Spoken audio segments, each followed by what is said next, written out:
Hello student, আজকে আমরা class 7-এর acid ও ক্ষারের পার্থক্য লেখো। দেখো ফার্স্ট পেজে আমি ক্লাস 7-এর যত প্রশ্নবিচিত্রের উত্তর ইউটিউবে দিচ্ছি। ক্লাস 7-এর স্টুডেন্টরা উত্তর কীভাবে লিখবে ফিজিক্স, কেমিস্ট্রি এবং বায়োলজি, তার পরিবেশ চ্যাপ্টারটা এবং পরবর্তীকালে ইতিহাস ভূগোল আসবে। পুরো কোশ্চেন ব্যাংকে যেগুলো উত্তর ভালো উত্তর হবে, আমরা ভালো বইয়ের থেকে একটু ভালো লিখতে চাইছি, সেই উত্তরগুলো লেখাটা এখানে শিখবে। ক্লাস ধারাবাহিক আসবে, কোশ্চেন ব্যাংক প্র্যাকটিস হচ্ছে পুরো। তো অ্যাসিড ক্ষারের পার্থক্য আছে দেখবে প্রথম পেজে, পরিবেশের অ্যানুয়ালের পেজগুলোতে, যেটা লাস্ট পরীক্ষার। তো অ্যাসিড ক্ষারের পার্থক্য লেখো, বইয়ে 3খানা পার্থক্য আছে তোমাদের 7-এর বইয়ে। সেইটা আমি কীভাবে লিখবে, অন্তত মিনিমাম 5টা পার্থক্য, সেটা আমি করছি। দেখো বইয়েরটাই নিচ্ছি, বইয়েরটা থেকেই আমি নিচ্ছি, কিন্তু একটু এক্সট্রা কিছু নেবো আরও। এরকম একটা ছক করবি, লিখতে শিখো এইসব জিনিস। হ্যাঁ, ক্লাস 7-এর স্টুডেন্টরা বিষয় করে পার্থক্য লিখবে, সব কিছু সাজাবে লেখাটাকে। এইটা বিষয় করবে একটা, কোন বিষয়ে আমরা পার্থক্য লিখছি, পুরোপুরি ছোটোদের ফিজিক্স বলতে পারো, ক্লাস 7-এর চ্যাপ্টার। এইখানে আমি অ্যাসিড লিখব, এইখানে লিখব ক্ষার।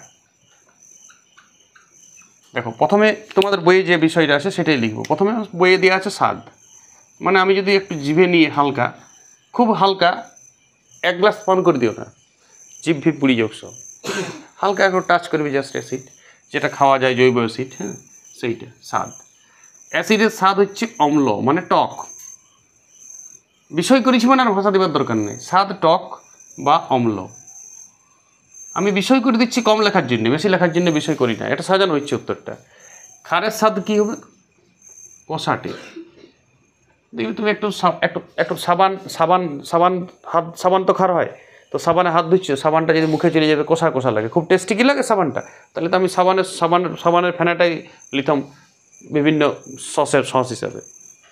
অ্যাসিড টক, আমরা কাগজি লেবু তেঁতুল খাই, এলাও অ্যাসিড, ঠিক আছে। লেবুতে সাইট্রিক অ্যাসিড থাকে, তেঁতুলে টার্টারিক অ্যাসিড থাকে, এরা সব জৈব অ্যাসিড। খাটটা কষাটে, বাস স্বাদের পার্থক্য হয়ে গেল। এরপরে আমি পার্থক্য লিখব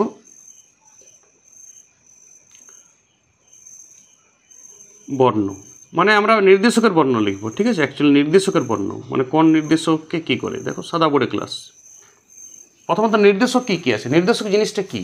নির্দেশক জানতে গেলে তোমাকে পিএইচ জানতে হবে।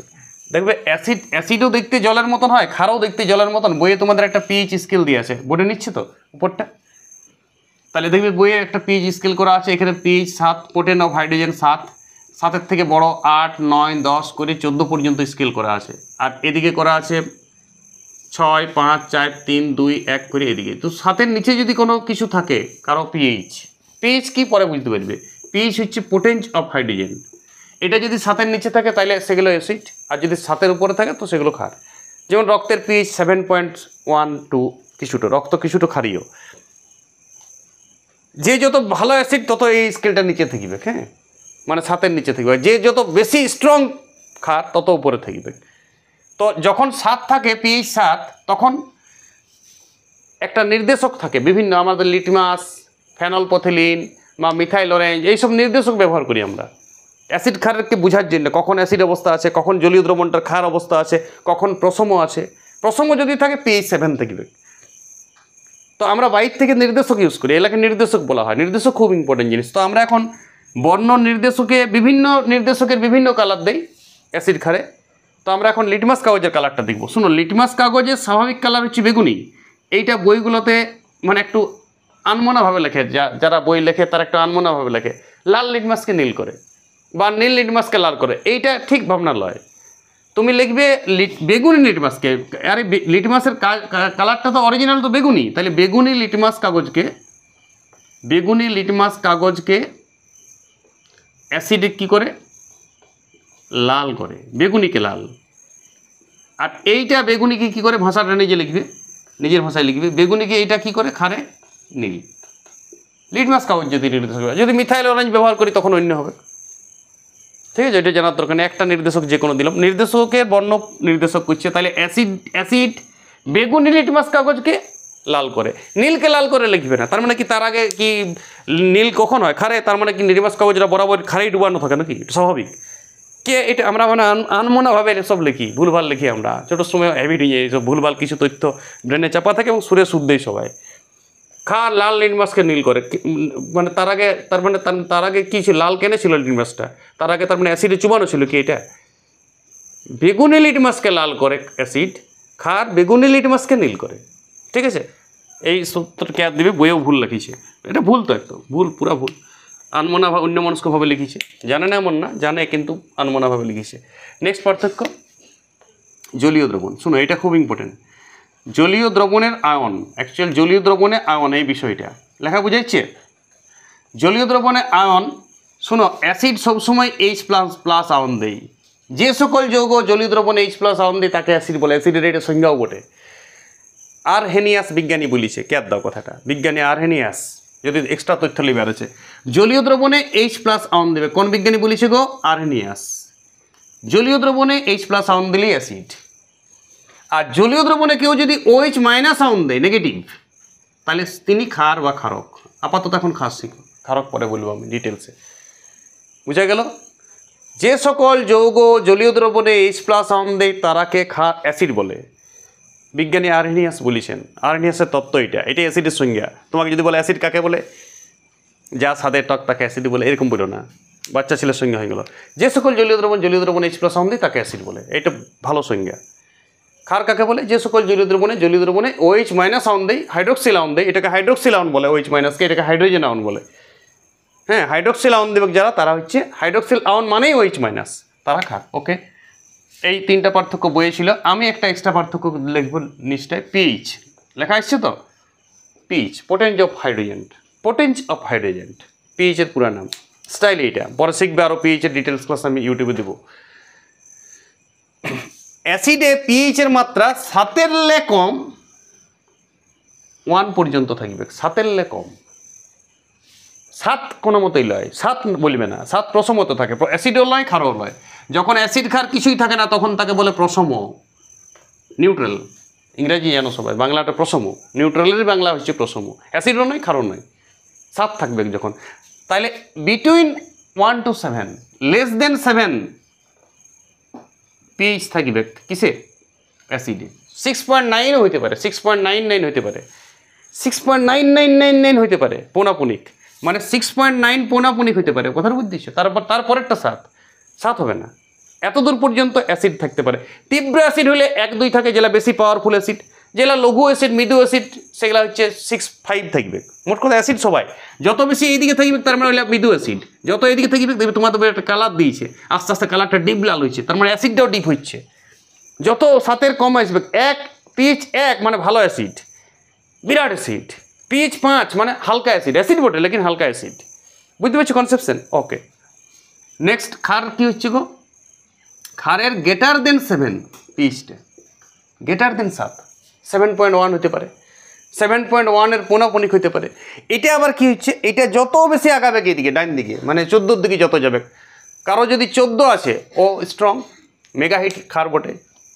ক্যালসিয়াম হাইড্রোক্সাইড, সোডিয়াম হাইড্রোক্সাইড এলা মেগাহিট ক্ষার। হালকা ক্ষারও আছে, অ্যামোনিয়াম হাইড্রোক্সাইড, NH4OH, এটা হালকা ক্ষার। এর পিএইচ কত হবে? 6.5 7 এইসব। ওকে, তাহলে পিএইচের একটা পার্থক্য লেখো, যে 7 লেস দেন পিএইচ হবে অ্যাসিডে কোনো জলীয় দ্রবণের, আর 7 গ্রেটার দেন পিএইচ হবে কিসে? ক্ষারে। ওকে, এটা একটা বইয়ে নাই, এটা লিজারা লিখবে। আরেকটা আমি পার্থক্য লিখবো, এটা খুব ইম্পর্টেন্ট পার্থক্য জীবনের জন্য, বেঁচে থাকার জন্য। কয়েকটি অতি পরিচিত অ্যাসিড উদাহরণ খুব ইম্পর্টেন্ট। দেখো, ব্রহ্মা বিষ্ণু মহেশ্বর, 3টা অ্যাসিড তো তুমি জানবে ক্লাস 7-এ। H2SO4, HCl, HNO3। দেখো H আছে 3টাতেই, জলীয় দ্রবণে দিলেই H+ আয়ন দেবে। সালফিউরিক অ্যাসিড, হাইড্রোক্লোরিক অ্যাসিড, না একটু মুছে উপরে লিখছি, ঠিক আছে? ওকে, আমি একটু মুছে উপরে লিখছি। উপরে লাল নিশ্চয়ই সবাই বুঝে গেছো, 7টা মুছে দিচ্ছি, এখানে আমি উদাহরণটা লিখছি, আর এইটাও মুছে দিচ্ছি। এটাই লাস্ট পার্থক্য আমার, 5 নম্বর বিষয়, মানে 5টা বিষয় আমি পার্থক্য লিখলাম। চলো, এইটা হচ্ছে উদাহরণ। Brahma Vishnu Maheshwar, hydrochloric acid HCl, sulphuric acid H2SO4, nitric acid HNO3। বেঁচে থাকতে গেলে তোমাকে এই অ্যাসিড 3টা জানতে হবে পড়াশোনার জগতে যদি বেঁচে থাকতে চাও।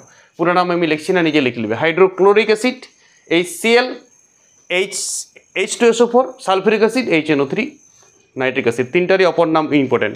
হাইড্রোক্লোরিক অ্যাসিডকে বলে মিউরিয়েটিক অ্যাসিড, এটাকে খনিজতে পাওয়া যায়, খনিজ অ্যাসিডও বলে। সালফিউরিক অ্যাসিডকে বলে king of chemistry, Virat Kohli যেমন king of cricket, king of chemistry কাকে বলা হয়? সালফিউরিক অ্যাসিড, এটা রসায়নের রাজা। আর নাইট্রিক অ্যাসিডকে বলা হয় তেজীয় জল, অ্যাকোয়া ফর্টিস, খুব ইম্পর্টেন্ট।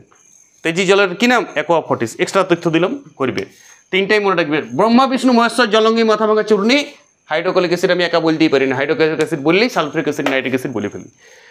হাইড্রোক্লোরিক বললে আমাকে মুখটা দাগতে হয়, নাহলে আমার দুটা কথা আরও বেরিয়ে যায়। এটা যার বাইর হয় তারই ভালো।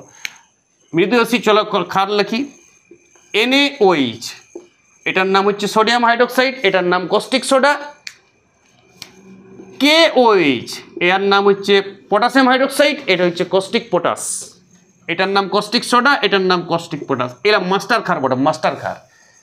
কলিচুন, ওই যে পানের সাথে খাও যেটা চুনটা, খৈনির সাথে দাও অল্প চুন, সেই চুনটা কলিচুন।